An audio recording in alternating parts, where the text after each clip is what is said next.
चिंटू और उसकी नन्ही दोस्त पोपट एक हसीन सुबह, जब सूरज की नर्म किरणें पार्क के हरे दरख्तों से छनकर नीचे गिर रही थीं, स्मार्ट चिंटू अपने गैजेट बैग के साथ वहां घूम रहा था।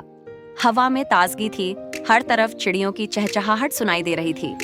तभी उसकी नजर एक छोटी सी नीली तोते पोपट पर पड़ी। बेचारा जमीन पर गिरा हुआ था, उसकी नन्ही आंखों में बेबसी थी और उसका एक पंख जख्मी लग रहा था। अरे, तुम तो तकलीफ में हो, चिंटू झुकते हुए बोला। उसने अपनी बैग से EI मेडिकल स्कैनर निकाली और पलक झपकते ही स्कैन करके जख्म का पता लगाया।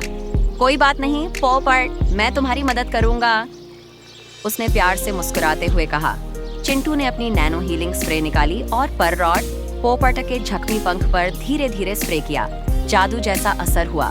पंख पहले से बेहतर लगने लगा, लेकिन जब चिंटू ने उसे हवा में छोड़ने की कोशिश की तो पोपट ने अपने पंख हिलाए पर उड़ नहीं पाया।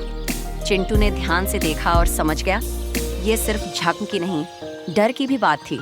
उस रात चिंटू अपने होलोग्राफिक प्रोजेक्टर के पास बैठा और उसमें आसमान में उड़ते परिंदों का नजारा दिखाने लगा। पोपट आंखें फैलाए देखता रहा।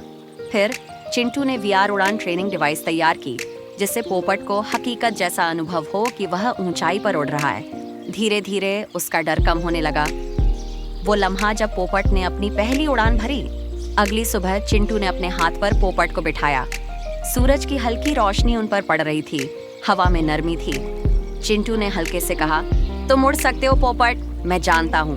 पोपट ने एक नजर चिंटू की तरफ डाली, फिर अपने पंख फैलाए। एक झपकी, फिर दूसरी, और फिर वो अचानक हवा में उड़ गया। दोस्ती का सबसे बड़ा तोहफा चिंटू की आंखों में खुशी की चमक थी। उसने मुस्कुराते हुए हाथ हिलाया और पोपट ने भी आसमान से मुड़कर देखा, जैसे कह रहा हो, शुक्रिया दोस्त, तुमने मुझे फिर से उड़ना सिखा दिया।